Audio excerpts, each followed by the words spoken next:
Hare Krishna,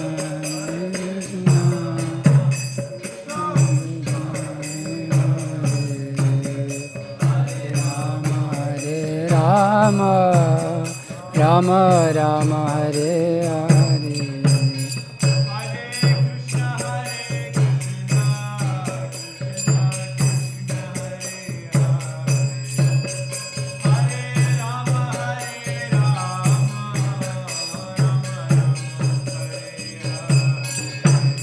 Hare Krishna, Krishna Hare Hare, Hare Rama,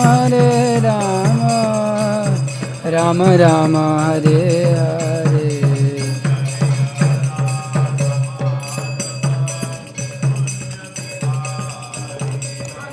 Radha Madhava Hari. Jai Om Vishnupada Paramahansa Pravicakacharya Ashtottara Shatashishimad. Hey, Sri Bhaktivedanta Swami Srila Prabhupada ki Jai Om Vishnupada Paramahansa Pravicakacharya Ashtottara Shatashishimad Bhakti Siddhanta Saraswati Thakur Srila Prabhupada ki Ananta Koti Vaishnava ki Namacharya Srila Haridas Thakur ki Prem se kaho Shri Krishna Chaitanya Prabhu Nityananda Shri Advaita Gadadhara Srivasadi Gaura Bhaktivinoda ki Shri Radha Krishna गोप गोपीनाथ श्याम कुंड राधा कुंड गिरी गोवर्धन की वृंदावन धाम की मथुरा धाम की गंगा माई की यमुना माई की तुलसी देवी की भक्ति देवी की समवेत भक्तवृंद की All glories to the assembled devotees, Hare Krishna. All glories to the assembled devotees, Hare Krishna. All glories to the assembled devotees, Hare Krishna. All glories to Shri Guru and Gauranga. All glories to Srila Prabhupada. Om Namo Bhagavate Vasudevaya. Om Namo Bhagavate Vasudevaya. Om Namo Bhagavate Vasudevaya.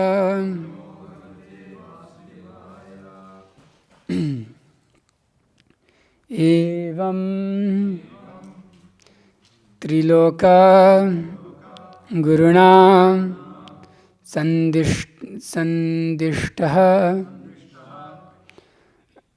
Shabdayonina Badarayashramam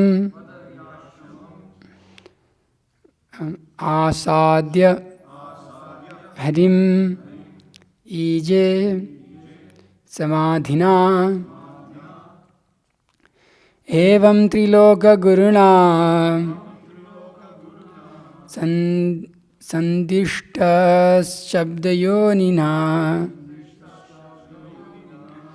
Bhadrayashramam Asadya Harimije Samadhina Evam Triloka Guruna Sandishta Sabdayonina Bhadrayashramam Asadya Harimije Samadhina Evam Triloka Guruna Sandishta Shabdayonina Bhadrayashramam Asadya Harimije Samadhina. Please repeat.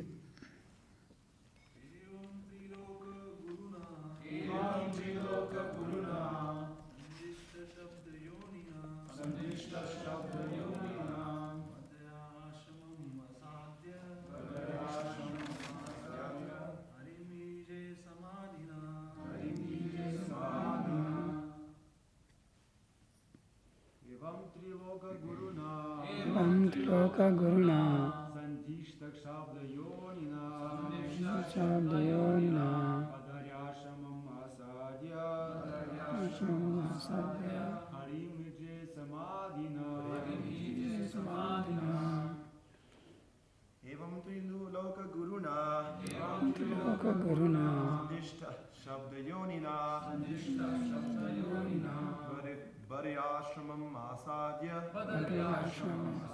Harimije Samadhina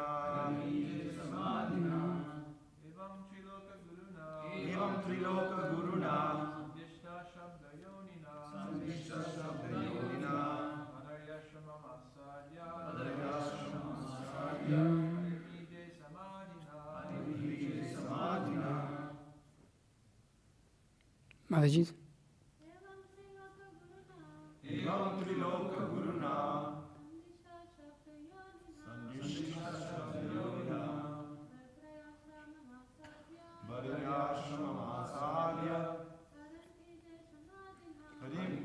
Shantina. Okay. Evam, thus, Triloka, three worlds. Guruna, by the spiritual master.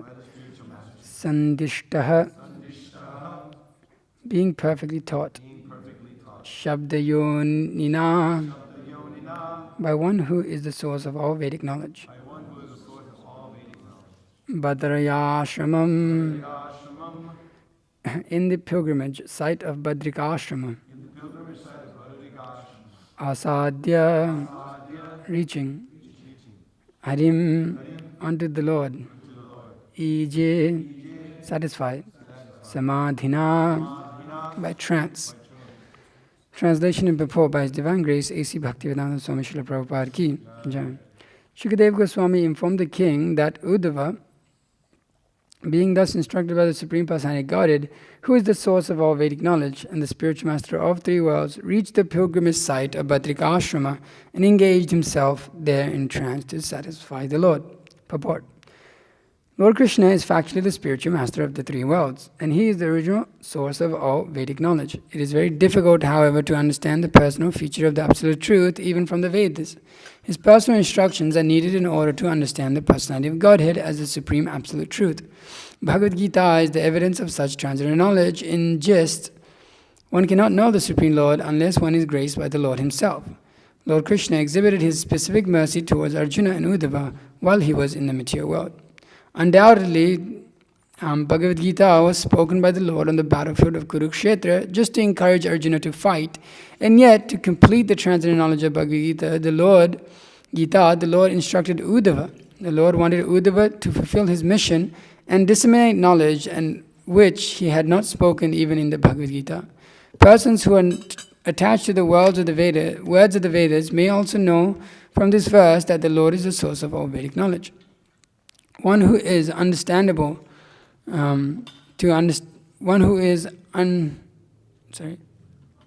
to understand the Supreme Personality Godhead by going through the pages of the Vedas may take shelter of one of the Lord's devotees, such as Uddhava, in order to advance further in knowledge of the Supreme Personality Godhead. The Brahma Samhita says that it is very difficult to understand the Supreme Personality Godhead from the Vedas, but he is easily understood from a pure devotee like Uddhava. Taking mercy on the great sages who lived at Badrikashrama, the Lord authorized Uddhava to speak on his behalf.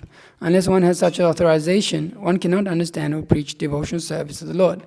While present on this earth, the Lord executed many uncommon activities, even traveling in space to bring down the parijata from heaven and recovering the son of his teacher Sandipani Muni from the regions of death. Uddhava was certainly informed of the conditions of life on other planets, and all the sages were anxious to know of them, just as we are anxious to know about the planets in space. Uddhava was particularly deputed to carry a message to Badrikashrama, not only to the sages of that place of pilgrimage, but also to the Nara-Narayana deities. Such a message must have been more confidential than the knowledge described in the pages of the Vedas. The Lord is undoubtedly the source of our knowledge, and the message dispatched through Uddhava to Nara-Narayana and other sages were also part of the Vedic knowledge. But they were more confidential and could be sent or understood only through such a pure devotee as Uddhava. Since such confidential knowledge was known only to the Lord and Uddhava, it is said that Uddhava was as good as the Lord himself. Every living entity can, like Uddhava, also become confidential messenger on the same level as the Lord, provided he becomes confident himself by the dint of loving devotional service. Such confidential knowledge is entrusted, as confirmed in the Bhagavad Gita, only to pure devotees like Uddhava and Arjuna, and one has to learn the mystery through them and not otherwise. One cannot understand Bhagavad Gita or Srimad Bhagavatam without the help of such confidential devotees of the Lord. According to Srila Vishwanath Chakravarti Thakur, the confidential message must have concerned the mystery of his departure and the annihilation of his dynasty after the end of his appearance in the mundane world for 100 years. Everyone must have been very anxious to know about the mystery of the annihilation of the Yadu dynasty, and that message must have been explained by the Lord to Uddhava and dispatched to Badrikashrama for the information of Naranarayana and other pure devotees of the Lord. Om Jnanatimirandasya Gnanjana Shalakaya Chakshur Unmitamena Tasmai Shri Guruve Namaha Shri Chaitanya Manu Vishtam Stapitamena Bhutale Swayam Rupakadamayam Datati Swapadantikam Vandeham Shri Guru Shri Tapatakamalam Shri Gurun Vaishnavangsha Shri Rupam Sagar Satam Sahagana Raghunathan Vitam Tam Sajivam Sadvaitam Savasitam Parijana Saitam Krishna Chaitanya Devam Shri Radha Krishna Padan Sahagana Lalita Shiv Shakan Vitamsha He Krishna Karuna Sindhu Dinavanda Jagatpate Gopisha Gopika Kanta Radha Kanta Namastate Tapta Kanchana Gaurangi Radhe Vrindavaneshwari Vrishavanusute Devi Pranamami Haripriya Vanchakapatru Kripa Sindhubhya Vacha Patitanam Pavanebhyo Vaishnavibhyo Namo Namaha Namo Vishnupadaya Krishna Prashtabhutale Srimate Bhakti Vikasa Swami Namo Vishnupadaya Krishna Prashtabhutale Srimate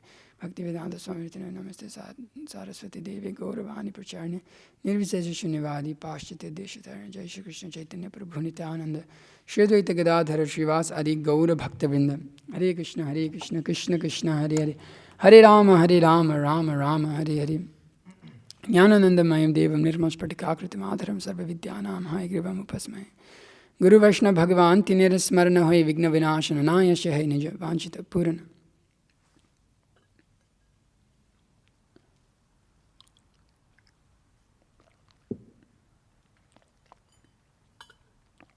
So, here we are seeing Uddhava on traveling Sankirtan. He's on TSKP. He's delivering the message of the Lord to the pure devotees. Of course, in our state, we're delivering messages to the fallen conditioned souls of this material world.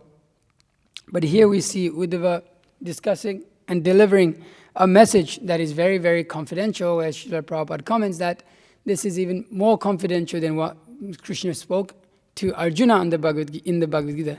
Does not mean that that the Bhagavad Gita is of any less significance at all, because in itself we have 9th chapter, the most confidential knowledge.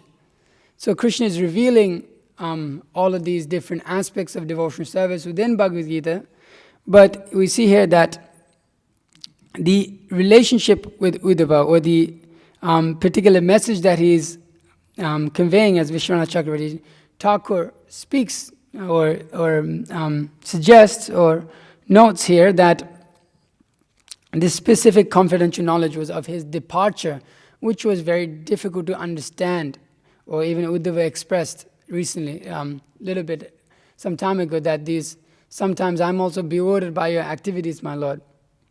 So that bewilderment of activities of the Lord, his Janma and Karma, is very hard to understand, Divyam, those which are transcendental, very difficult to understand. But it's not that the pure devotees are in doubt of the Supreme Personality of Godhead. They may express like that, but they want to just hear about those pastimes. They want to hear about that confidential message in order to churn the nectar more, in order to understand the Lord's pastimes. Or sometimes it's not even understandable, but they take pleasure in the inconceivable activities of the Lord. Just like we will be singing from tomorrow about Damodar's pastimes.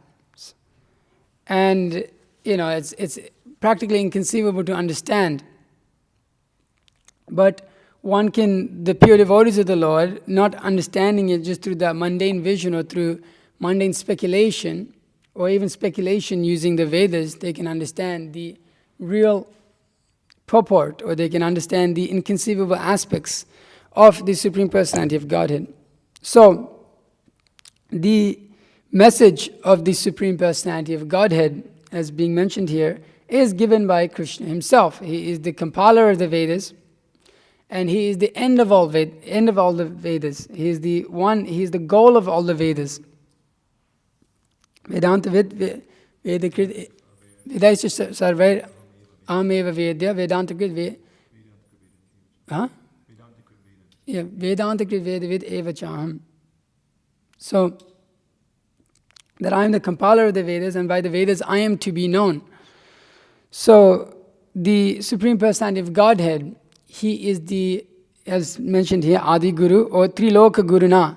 He is the spiritual master of all the three worlds. He is giving knowledge of the he's giving transcendental knowledge of how to come to the platform of pure devotional service. But we see here that the Vedas themselves, although they are coming from the Lord and although yes, they are speaking of transcendence, they may not actually exactly help one completely understand the personal feature of the Lord, that there is a special qualification in order to understand that special feature. Is not just done by study, although it is within those Vedas, it is given by the Vedas. It may not particularly be understood by a particular individual, just like we see the Mayavadis. They study the Srimad Bhagavatam, and we study the Srimad Bhagavatam. The Mayavadis study the Bhagavad Gita, we study the Bhagavad Gita. But the difference is quite huge. The one cultivates envy, the other cultivates love. Although it is the same Veda, it's both same Sanskrit. They'll have this. It's not that the Sanskrit is different. It's the same spoken word by Krishna on paper. But it is because they do not have this special qualification here that Srila Prabhupada speaks about.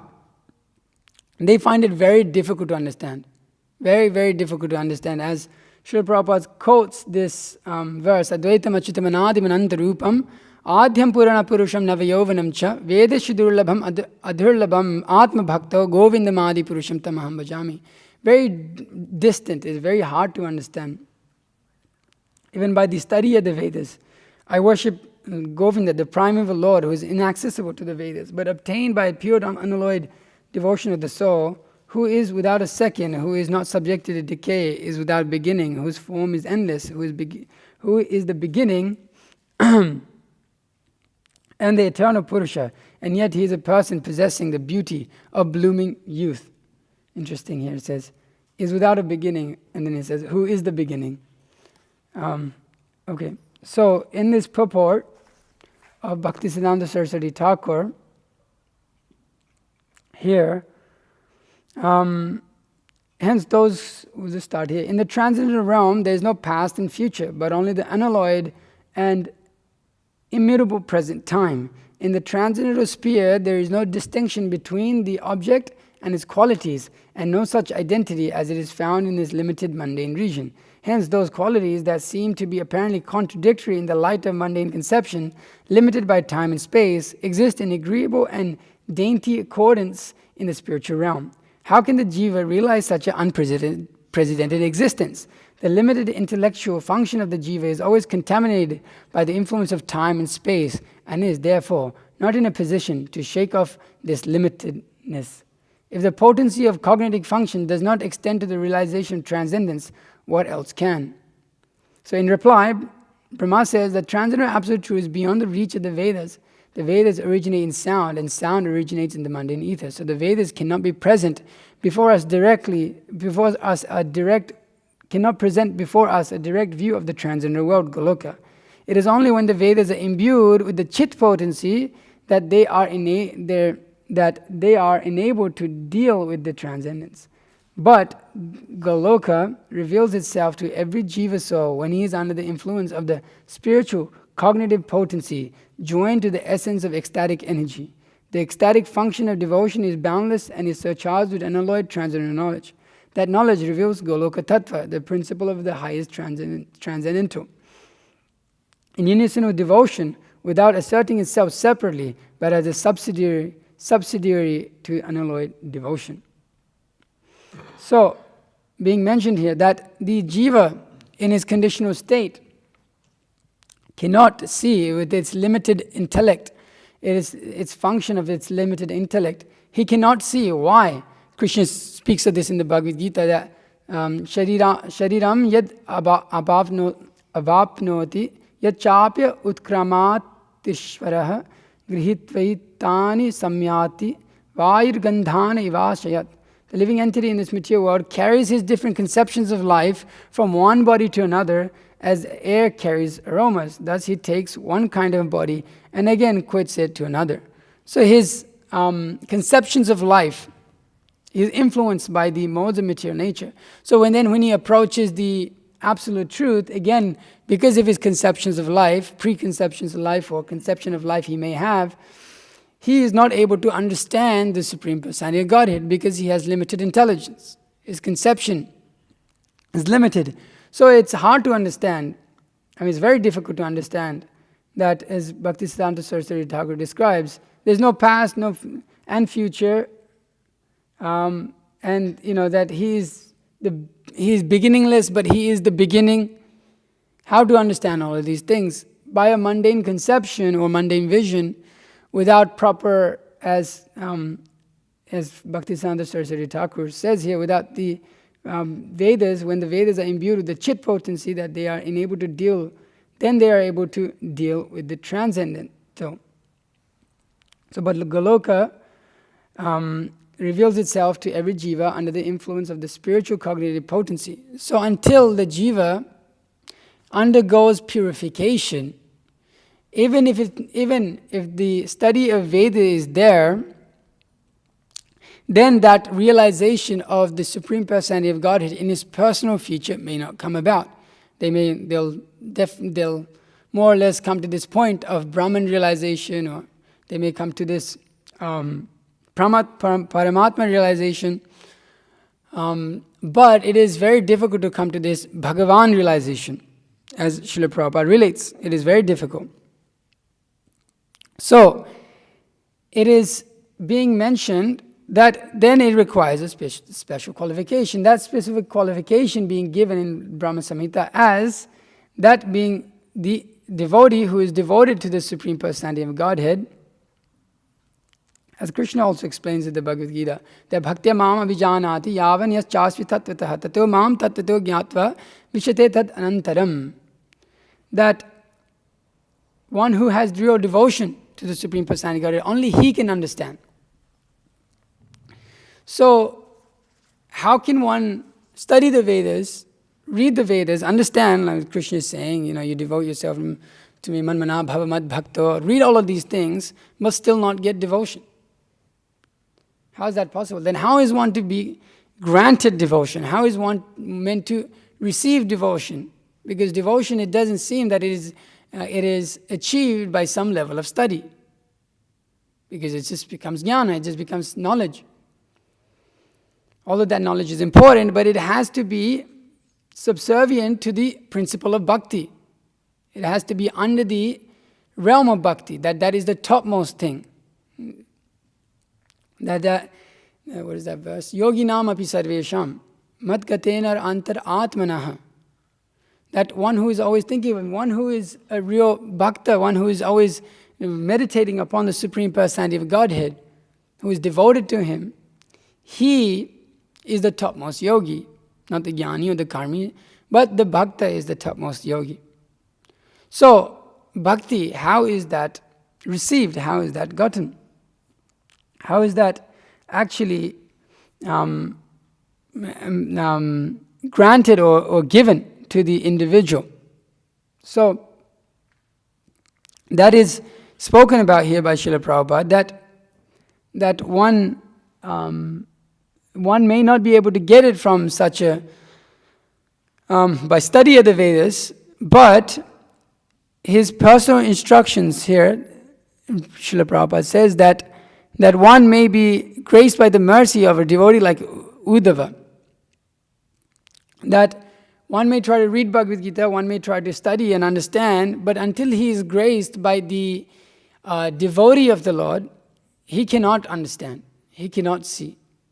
He will not be able to understand this purport of Bhagavad Gita, what it actually means, what Krishna is actually giving.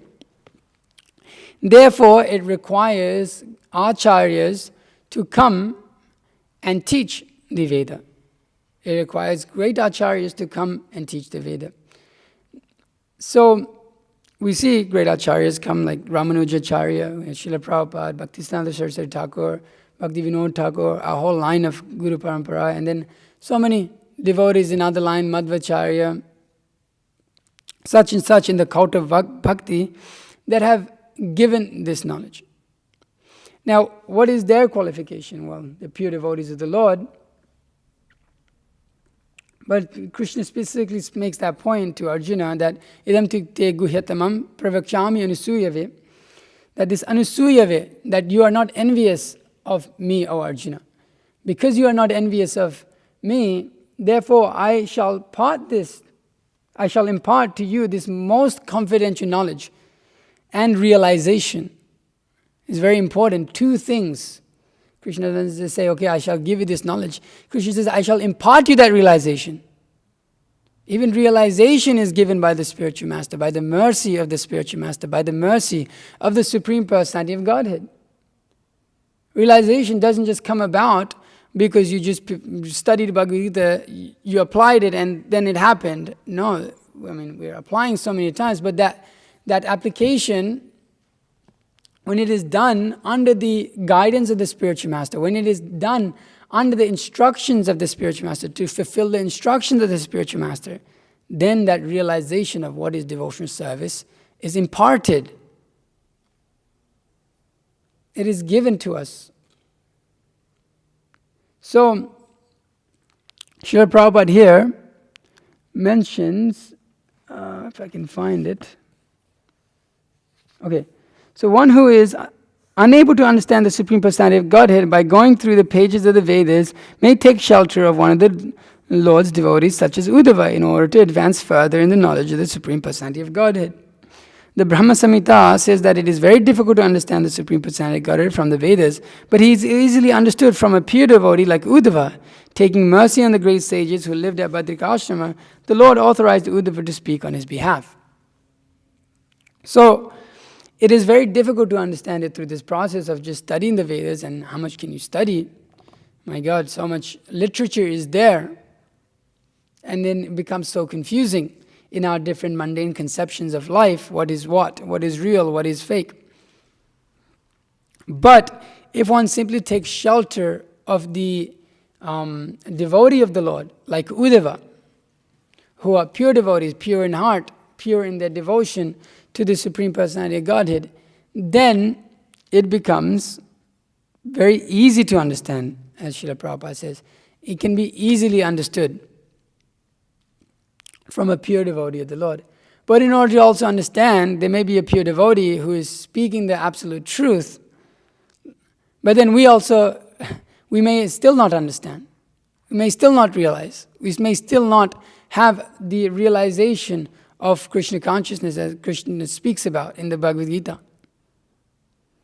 So, the pure devotee, he has the ability to give Krishna consciousness to us, that is Acharya Mam Vijaniyam. In that verse, that qualification is given that the spiritual master has the ability to convince others about the absolute truth. He himself is fixed in Brahmanishtam, he himself is fixed in the absolute truth, and he has the ability to convince others of such conclusions, and he is detached from material life. He is not influenced by it at all. So he has that qualification, but there must be qualification of the hearer also. It's not that it just runs one way. That the individual who is approaching the spiritual master also should be anusuyave. He should have no envy in his heart. He should not be envious of the spiritual master. He should not be envious of the principles of devotional service or the Supreme Personality of Godhead. That is the qualification to hear from a pure devotee.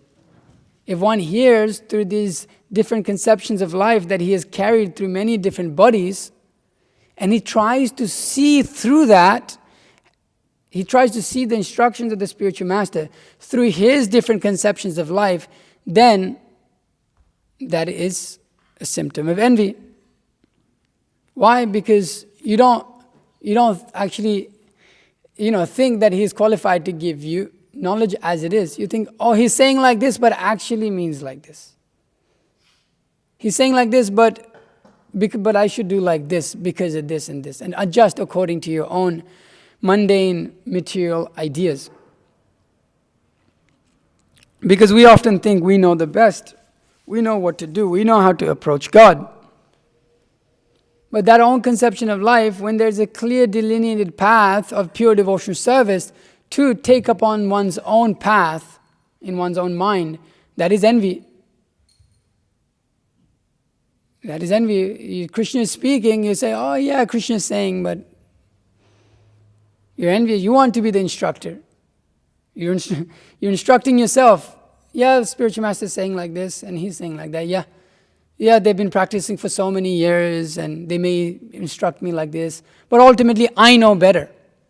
I know what path to follow. I know who God is. I want to have my relationship with God. That is generally just called a fool. One who takes his mind to be a guru is a fool for a disciple. He doesn't want to accept any path. He wants his own path. But you can see that when you get on your own path, where you end up. You want to get on your own path? Okay. Follow your mind? Okay. Follow your mind. Where do you end up? You end up in the ditch. In that dark well of material existence. We can see that. We have experience ourselves.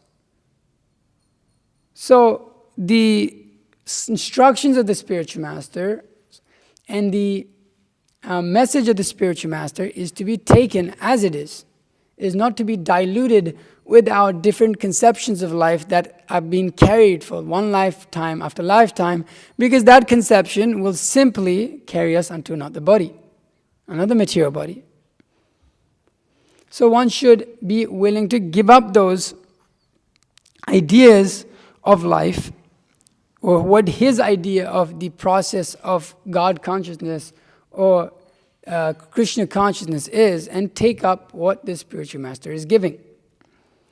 And try to understand that without any other motive in his heart, but just to serve the Supreme Personality of Godhead. That is his only motive. To serve the spiritual master is his only motive. So the pure devotees of the Lord, they come to disseminate, to give that knowledge which is given by Krishna, that confidential knowledge which is given by Krishna, and they are eager to give. They're eager to give that knowledge. Why? Because they're eager to hear from the Supreme Personality of Godhead, and they become enlivened by that. And other devotees, pure devotees, are also eager to hear from them, just as we see in the in the Srimad Bhagavatam, in the first chapter, we see that the sages, the text 22, we think that we have met your goodness by the will of providence, just so that we may accept you as the captain of the ship for those who desire to cross the difficult ocean of Kali, which deteriorates all good qualities of a human being.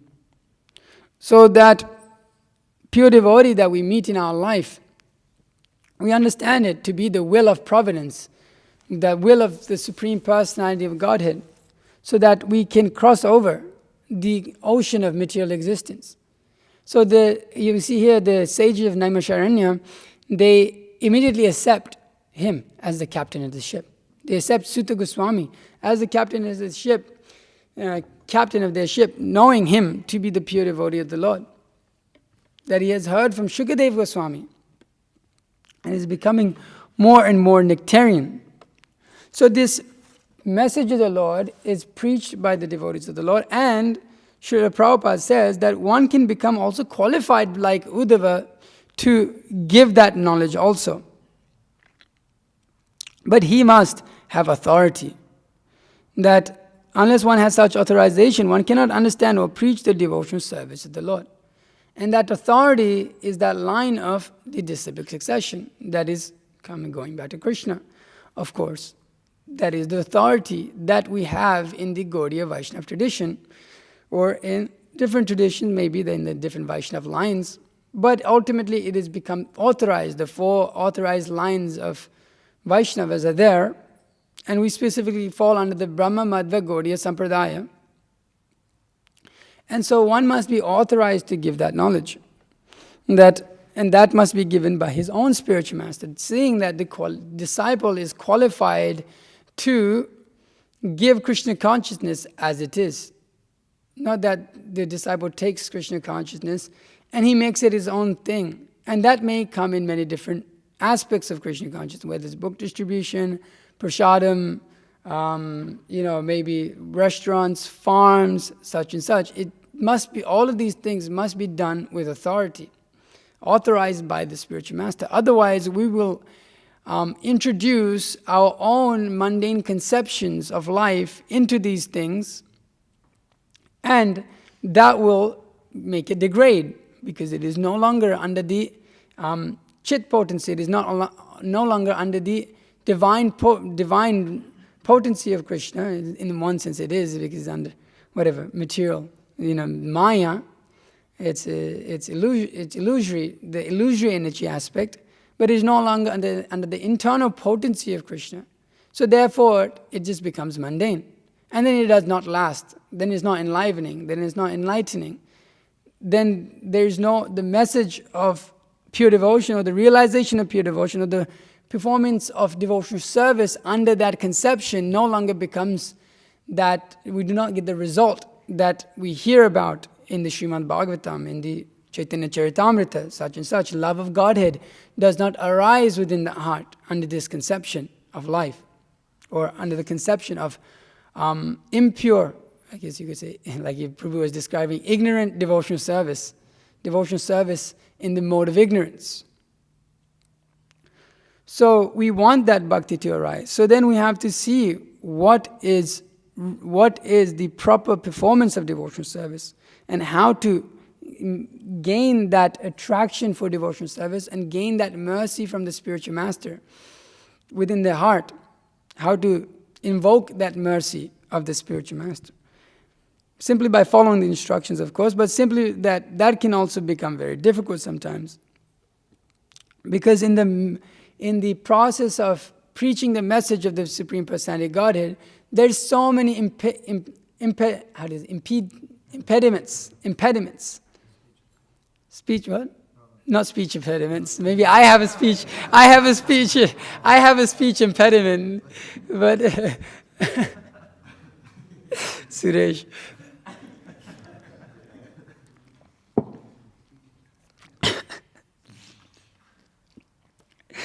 But impediments. Now, Uddhava also has so many impediments. May have so many impediments that we may not even understand. But we see that in our own process of delivering the message of the Supreme Personality of Godhead, there's so many impediments within our own selves of getting over our own nasty anarthas within our hearts. That is an impediment. It's probably the biggest impediment. And then there's impediments that are in the material world, so many difficulties, so many cultural considerations you have to understand in order to preach the message of the Lord. You may speak the message, of course, the pure message in a particular way to one particular person in one particular part of the country, and completely different to someone else in a different part of the country. Seeing how to give the same medicine with that, sugar-coated in a different way. So, or like so many people are maybe against you, or so many people traveling may be so difficult, getting books sometimes may be so difficult. So to preach the message of the Lord, there is so many difficulties to it. So when those difficulties come about, generally the conditioned nature of the jiva is to try to make it easy. Under that conditioned nature, we all want just things to be easy. We want things to be presented in front of us, and we just want to be able to take that and say, look, and present something superficial as pure devotional service, as we do to ourselves. Obviously, it's clear that if we look in our hearts sincerely, there's so many nonsense. But we want to present ourselves as pure devotees of the Lord to others. Similarly, when we are preaching, we have that tendency to see how to just get the result and say, oh, look, this is pure devotion, this is pure devotion. We have that tendency. Because it is very difficult to go on the straight and narrow path. Because by our conditioned nature, we are to a level, our conditioning is such that we just want to show. We want to make a show of devotional service. But what is pure devotional service is that it is hard to display that actually. It is difficult to display that because it is internal. It is not something that is particularly just external by result or by any particular activity almost.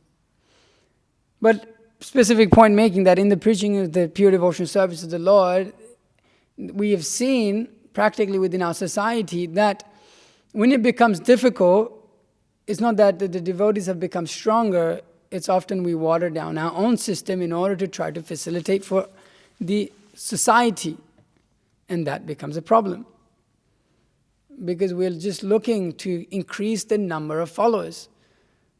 Right? Acharya Mam. The Acharya, okay, one should be an Acharya. It's not that Acharya doesn't just mean, it's not specifically referring to Srila Prabhupada or Ramanujacharya or all of these. Acharya means one who's just a teacher, one who can relay the pure message of the Supreme Personality of Godhead.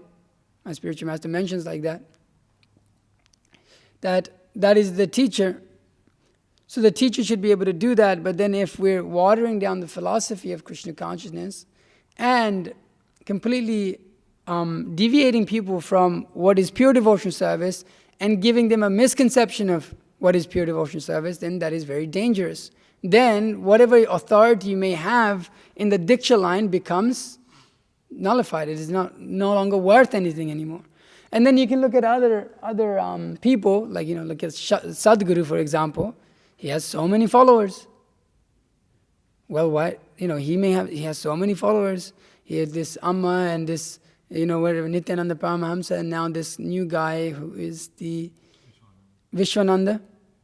They have so many, you see on YouTube, they're posting podcasts and things like that.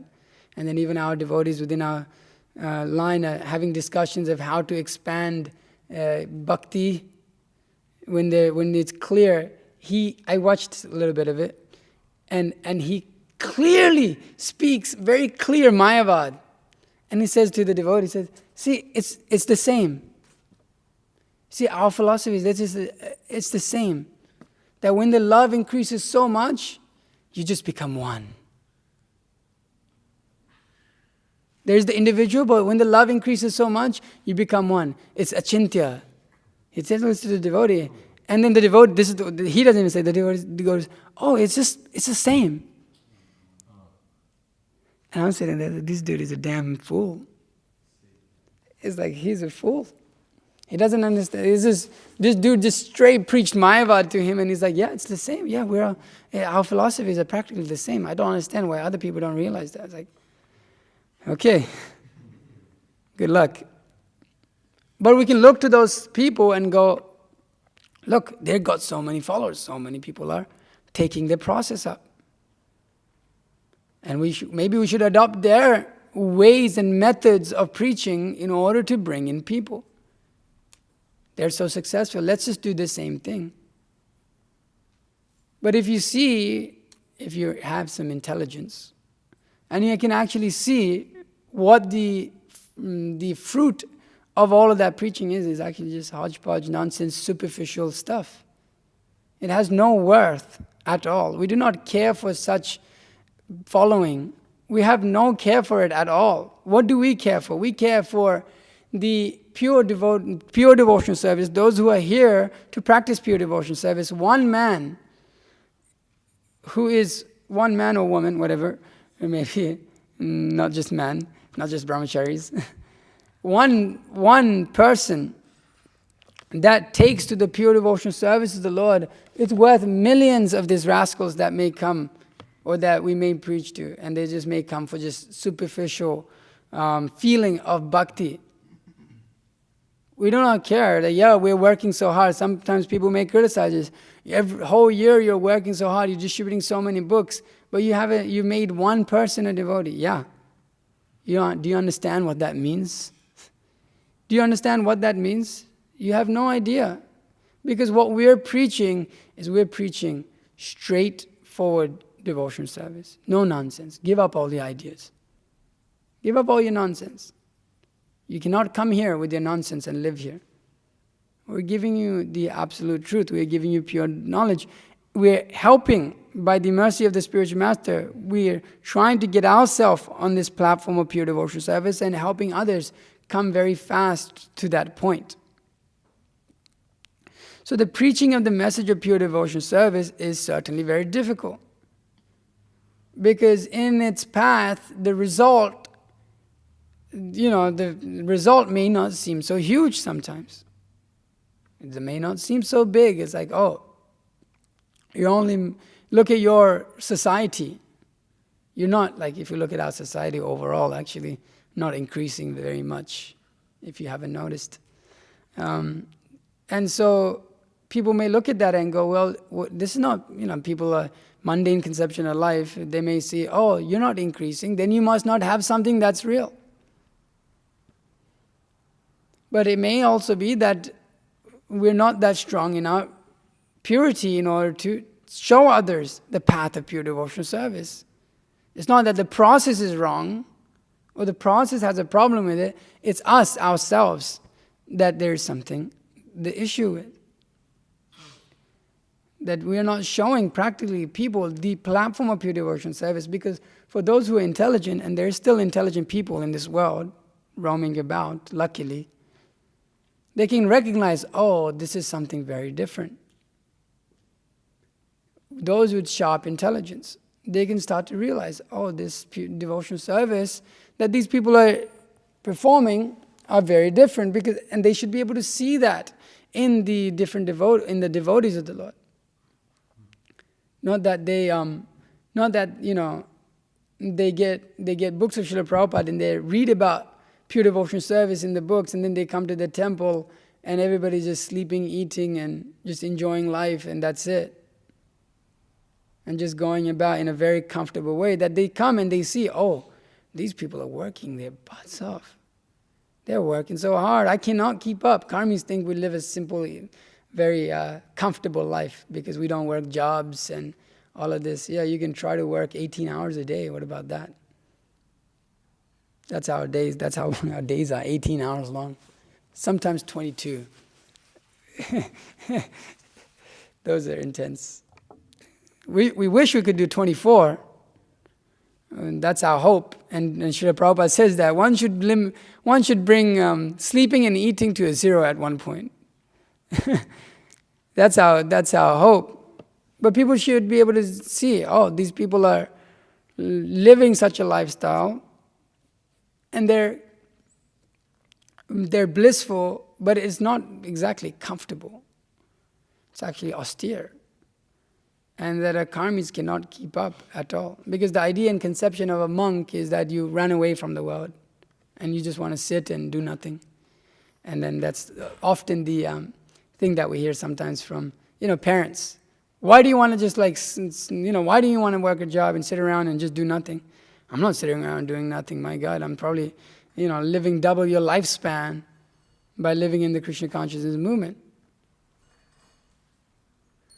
But preaching is very tough because it's hard to go out there and present the books of Srila Prabhupada to people and for them to be even attracted to it.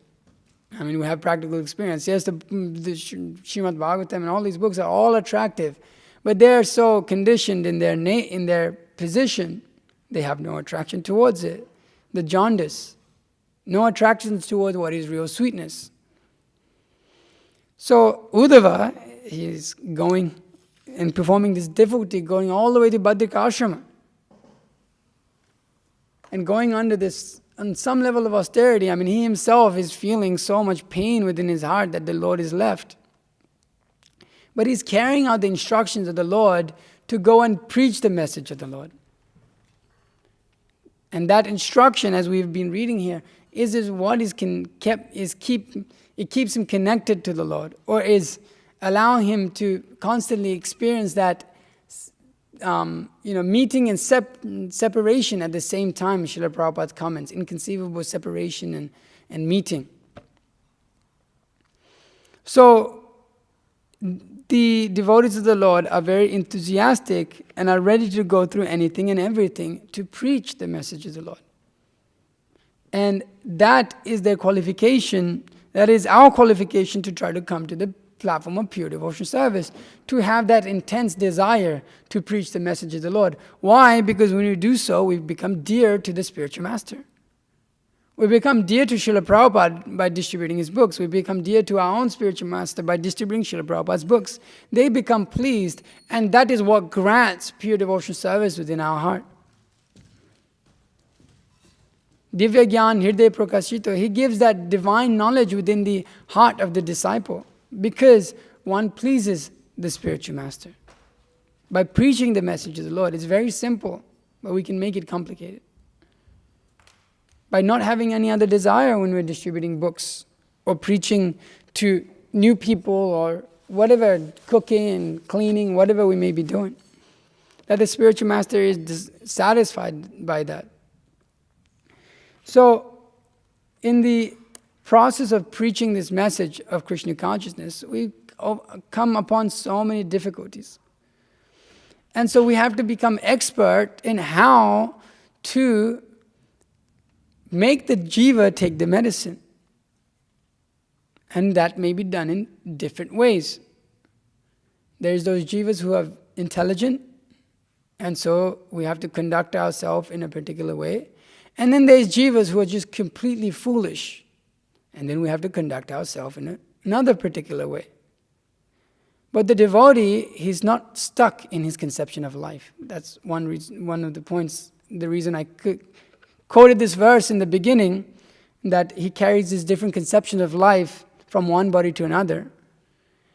That the devotee is willing to become free of those conceptions of life, because we have, in our conditioned state, a mundane conception of what is good and what is bad, what is compassion and what is, giving whatever, what is not compassion, what is violence. We carry that. We carry those conceptions, and those are wrong. Those are false conceptions of life too. Bring up that conception of compassion from this bodily conception of life, it is false in devotional service. So then you have to have the right conception of devotional service and what it means to preach. Sometimes we may preach very strongly, sometimes we may preach a little, harder than a thunderbolt or softer than a rose. So then you have to see with your intelligence. Some people may criticize, oh, you guys are doing like this. How dare you do like that? Well, we have to do like that. Otherwise, these people are fools. They're going to hell. We have to be a little strong.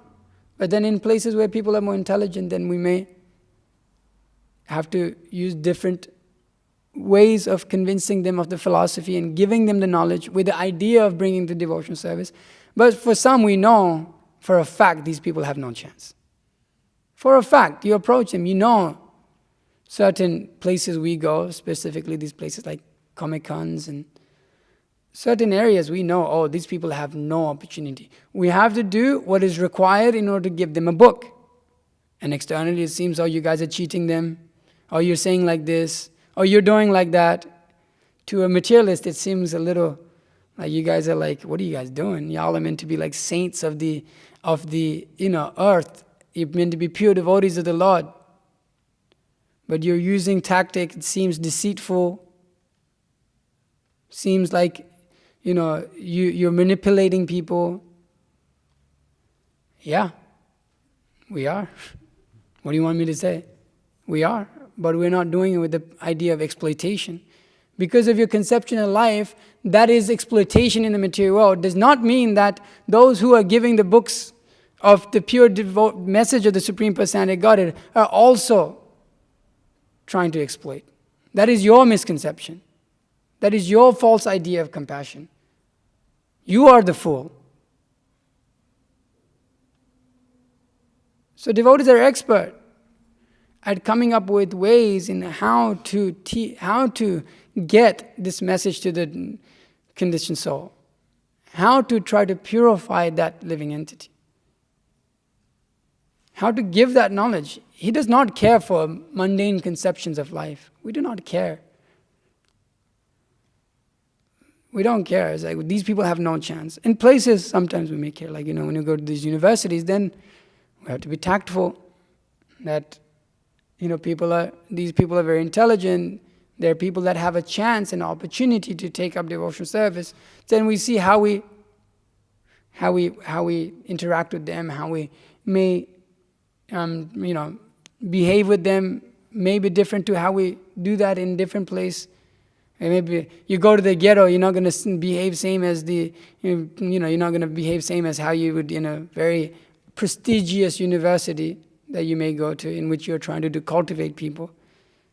But a devotee is ready to give up his conception of life in order to facilitate pure devotional service.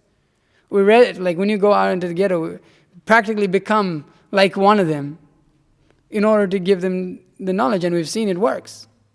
You could say, how can you speak like the way they speak and do all of that? You're meant to be pure and a sadhu. But we don't care for that. We don't care for that conception of a sadhu. When we're out on the street, when people are like, in that state of consciousness, we have to go to that level. Obviously we don't break our principles, but to the level that they can relate to us. But we know we're not that. But then when we come to a different place, then we may adjust accordingly. To the university students, we speak in a very intellectual way. To the brothers in the ghetto, we have to speak in a very ghetto way. Why? To facilitate the pure devotional service of the Lord to those who are suffering in this body, with the idea of facilitating that. So some people may say, well, I don't like this way, I don't like that way. It doesn't matter what you like. That's not the freaking point. What facilitates pure devotional service? That's what I will do. Does it mean I have to put on a funny, crazy accent and do something in order to get a book out sometimes? Sure, whatever. Sure. Srila Prabhupada says, whatever is necessary. Also Prabhupada said, don't fry them out.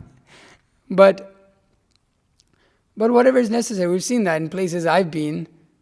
Just me talking regularly doesn't get the books out. And then I put on an English posh accent, and all of a sudden it's just like people just come and just like start taking books left, right, and center. So then should I be stuck in my conception that I have to be like this, and I should be just truthful in this way? No. What's getting the books out? What's getting the people to have a chance to take up pure devotional service?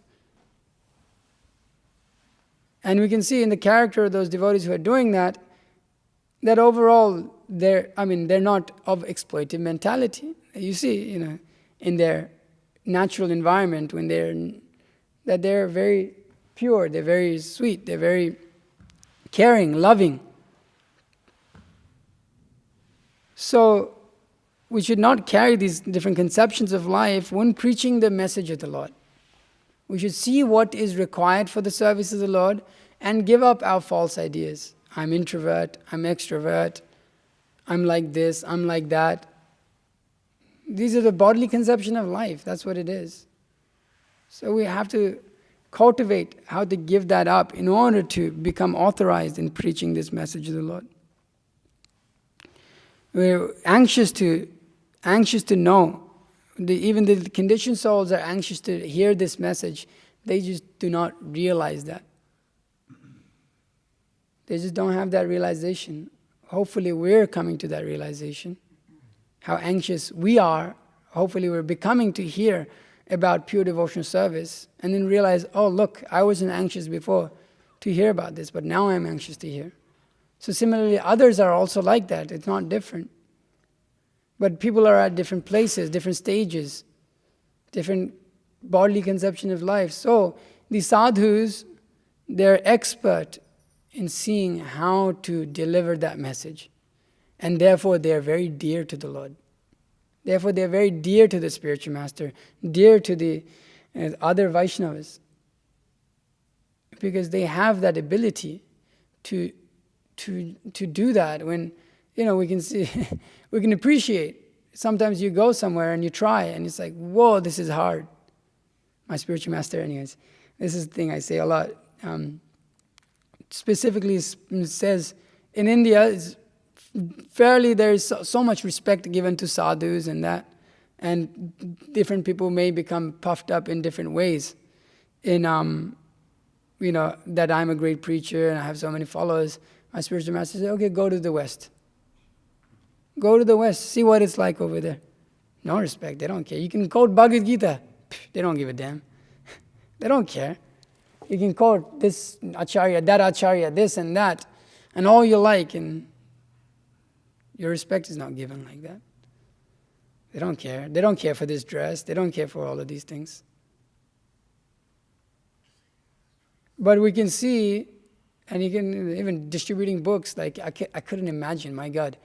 Like you see there was some of the ways we distribute books now, I couldn't imagine that I could even conceive of such a thing. Or certain devotees have no conception, like they think that you go out and you smile at people and you and you just present yourself as a sadhu and then they'll take a book. But it's not the case at all. You have to do so many gimmicks and tricks and flips and backflips and all of these things to get someone to take a book. So we can't get too carried away, because we see that we're influenced by that easily too. When I was distributing books, I would go out there and do what's needed, but then come back with that conception of life back into my devotional service. That's not good. But the devotees are expert in giving this knowledge, and Krishna is very pleased by that. Krishna says, one who does such a thing, he is very dear to me. One who gives such a knowledge. So this is real compassion. Even Uddhava, he's holding that in his heart and going and giving it to all the other pure devotees in Badrika and Naranarayana Rishi. This is real compassion, to give this message, to give this knowledge with this chit potency, to give it with devotion, to give it with love, to deliver that to the conditioned souls. So we should desire to become pure. We should try to see how and appreciate how the devotees of the Lord are going and distributing this literature this weekend. Like, what ecstatic, It's 2,000, how many? We just missed 3,000 by a few books. Some 2,900, huh? 2,974. Huh? 26 books we missed 3,000 by. But to see the books go out, when we're sitting here, me and Ali, Krishna Prabhu, and a few, it's just like we're doing our thing. And we're seeing so many. Well, we were on this trip. We're actually within this Bhakta trip up to this thing, falls, whatever. And we're seeing all of these books come through. I'm like, man, I wish I was out there. I wish I was out there. I wish I was out there on the field distributing books, because it's like the ecstatic, especially when I see my Atma Prabhu's. He's taking that picture with the Chaitanya Charitamrita. You look like you came straight from Vaikuntha, like you're like beaming with and you see that and you're like, I want to distribute books, And I know it's like your devotees are describing how difficult Gatlinburg is, but the bliss of distributing that book, overcomes all of those difficulties, all of the austerities, and that's what we want. We don't want anything cheap. All of the austerities that is taken to perform pure devotional service, the bliss that is felt by that devotion. And you can hold on to that for the rest of your life, that one moment of devotional service, right? Like you can remember that day on book distribution, those days that was just like, it was something else. And you hold on to that year after year after year after year. And that's what sustains and maintains your whole spiritual life, that one moment of experience of devotional service. It maintains you for the rest of your life. So many devotees describe that, and we have practical experience of that. It may not be that every moment and every day is out of this world. It can be, but we can start to get the experience of that pure devotional service. And so we can give others that experience by giving them these books, by engaging them in devotional service, by teaching them the philosophy, by engaging them in taking prasadam. Slowly, these are the factors that purify the living entity of this envy of Krishna. by hearing the pure message, by experiencing pure devotional service. When we came to Krishna consciousness, if we all remember, we had that experience. That's why we're all here. So to delineate, to give this pure message of the Lord, be anxious to give that. That is our only hope in this in this world for us. Our only hope is to try to give and preach the pure message of the Lord, wherever, whenever, any time, place, and circumstance. That is our only hope. We have no other qualification. That is the only way we can become very dear to the spiritual master, to always preach the message of the Lord. It may not be exactly distributing books, but it may be showing by example in our own lives. That's how you can preach also. By taking care of others when they come into Krishna consciousness. So, here, these confidential pastimes of the Lord are being carried by Uddhava to give to the pure devotees. And similarly, this confidential knowledge of the Bhagavad Gita is being carried by Srila Prabhupada, has been carried by Srila Prabhupada, and is being authorized for us to carry that message and give it. We become authorized because you have become initiated in this line of disciplic succession. We become initiated in this line, which is a very special line if you really contemplate upon it.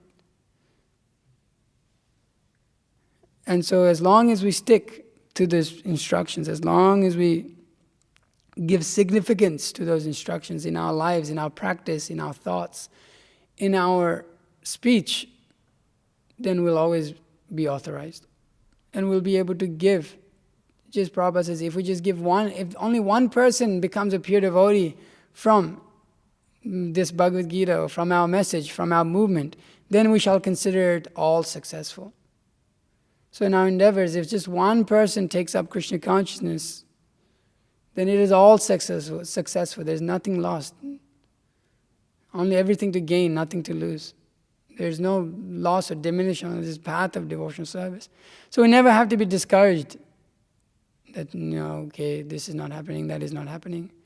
But we should go on preaching, go on pushing. If we do the right thing, if we just preach the message of pure devotional service, everything will come into place. Yesterday in the Harinam, I was looking back and I was looking around and I was thinking that we're very fortunate to be in a situation in what we have. To be around so many Vaishnavas that are, in the West, in Western bodies, chanting and dancing and preaching the message of what Srila Prabhupada is giving. It's like, what a fortunate position to be in. And so to expand that, to continue that, to maintain that is our duty as disciples of our spiritual master, as disciples in the line of Gaudiya Vaishnava tradition. That is our duty, to maintain and to expand it more and more and more. So these are some of the things that I specifically wanted to speak about in this regard, that Uddhava is carrying this message and preaching that message, traveling Sankirtan, glorification of the Supreme Personality of Godhead. So that is our primary service, and we should continue and expand that unlimitedly. So I'll open it up for any questions or comments. Please feel free to ask anything or say anything. You have something? Anything at all? Questions, comments? Yes, Janardhan Krishna Prabhu.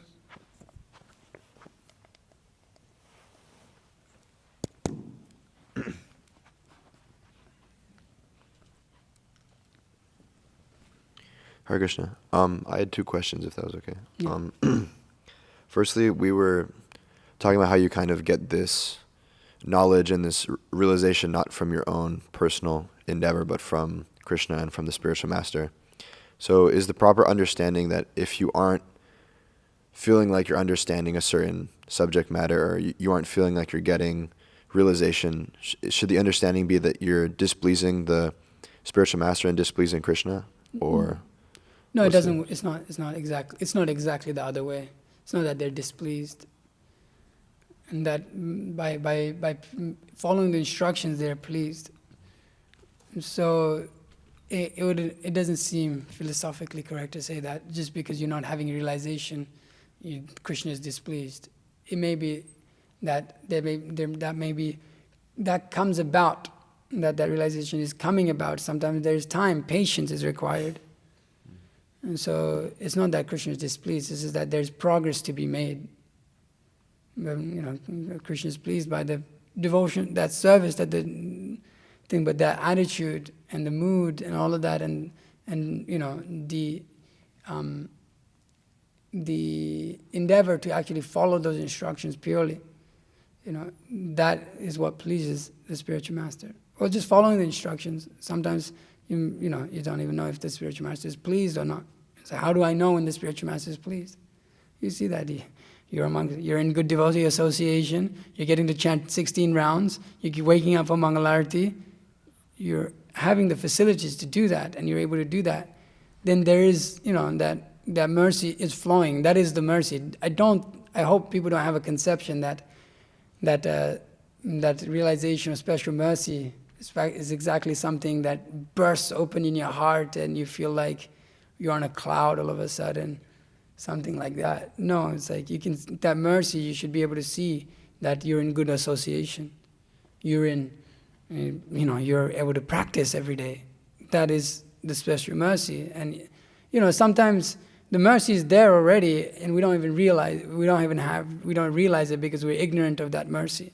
So Prabhupada gives that example. The sun is always shining, but you may step into the shadow. You may not step out of the shadow. Actually, Srila Prabhupada said like that, my mercy is always there. So it just means our ability to receive that mercy. And so when we are receptive to that mercy, the spiritual master is pleased. Because it is flowing, the mercy is flowing, but we can understand, we're ourselves, we know the things that we are doing that are stopping us from gaining that mercy. So it's not that Krishna is exactly displeased. With certain activities, of course, you may be offending the Vaishnavas or doing things that are, of course, displeasing to the spiritual master also. But it's not that big, you're not having realization because they're displeased. It's just it may take some time for you to come to that point. Yeah. Thank you. And my second question was, we were talking about kind of changing our, or adapting our preaching style to different environments, and we were talking about how on book distribution, sometimes you can get like kind of crazy out there. I was just going to ask for like practical advice, maybe from your own personal life or from what you've heard from others about how you don't like bring that back. Because you were saying that at one point you were going out and you were kind of bringing that mood into your spiritual life. So how was it that you were kind of able to change that conception and kind of purify it more, I guess? By the help of my authorities. Guidance is required. You won't be able to see it yourself often, how certain things influence you in a certain way. Association affects you. So then you have to make sure that the association is under the guidance of your authority, or whoever your teacher is, or your Siksha Guru or Diksha Guru. So it's important to take that very seriously. When a devotee points something out in you, it's generally, even if the details aren't exactly correct, there should be a humble attitude of understanding, okay, they've been around for some time, they know what they're talking about. So even though the details may be wrong, we may take the principle. Well, if I take this up, is it going to hurt me? No, it's going to help my devotional service.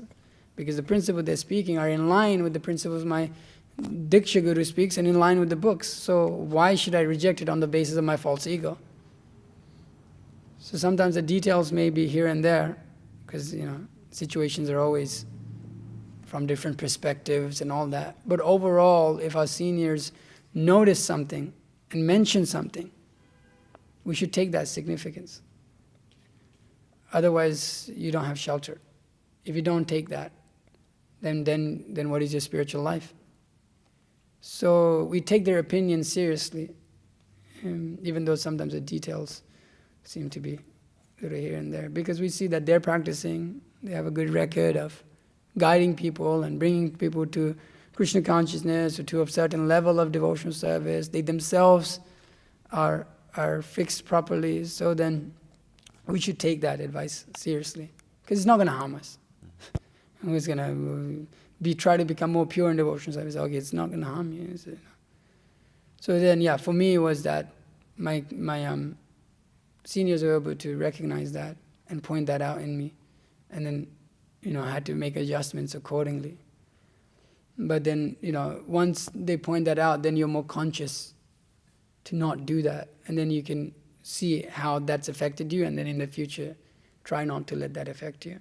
So you go out, you come back, you leave that out there, and you come back in with the pure devotional attitude and mood that is there in the ashram. So that's your primary life. Those things are just whatever. We have to put on a whole show. We're actors on a stage out there. So like that. Yeah. Okay. Anything else? Any other questions? Prabhuji? Yes. It looks like when we go outside, we are dressing sometimes this karma dress, and sometimes devotees, when previously they using some artificial hairs, like it's like your some dress for going outside for book distribution. But when you go back to temple, you remove this dress, and again you're like take this your spiritual dress, and now it's like only for some time. And also it's very good when you maintain this attitude and mood when you go outside. You can, because you cannot stop these people if you really like acting like a sadhu. Yeah. They're not like, oh, this is real sadhu, like, oh, so he's so pure, we should ask him about the spiritual life, and now I understand this, why I'm wasting my life for this nonsense activity, We are not on the level Prabhupada or Uddhava, and we should act, even to stop, this when you read this Nectar book distribution, one Mataji, I forget her name, maybe it's Gita Govinda Mataji. She told before book distribution, before when I met the devotees, I cannot speak with devotees, with any people. I have she's so unqualified to speak, she is very, very how you calling this? Introvert. With this. But after some time she became like number one. Mm-hmm. And to stop, even you cannot stop. But this is our behavior and our attitude on the book distribution. When I come back, is better to don't sometimes before fighting the wrestlers, they encourage themselves like Krishna and Kaliya, because you should prepare, and you also when you go for book distribution, you also prepare to speak you start to speak like this. But then you come back and when this, because outside you don't have a borders, you can speak with any person, this Mataji or this Prabhu or this 70 years old people, 15 years old. But when you come back, it's better to follow. In India, it's more easy because you go outside, you call everyone Mataji, the Prabhuji, like this. Even in India nowadays, you go for book distribution, big cities, you call some Mataji, they have offense. Why am I? I'm not your Mataji, I'm I'm woman, but what to speak here? If you tell someone Mataji, what does it mean? My dear mother, what? Mataji, Prabhu Jesus. But some difference will be, it will be better. Like some for go outside, you said this, took this. Even Shukadev Goswami had a hard time. He was walking around, and they didn't see him as pure devotee, and people didn't come and try to learn from him. They thought he was some crazy man just running around. And even Srila Prabhupada, he came to New York. For the first year, nobody gave him really any significance, even a pure devotee of the Lord. But what to speak of us? It's so you can see how difficult it is to give that message. But yeah, determined. Srila Prabhupada's, exemplary He's giving us an example of how to be determined in our difficulties and preaching. So, okay, all right. Now I'm going to end. Okay. Srimad Bhagavatam ki jai, Srila Prabhupada ki jai.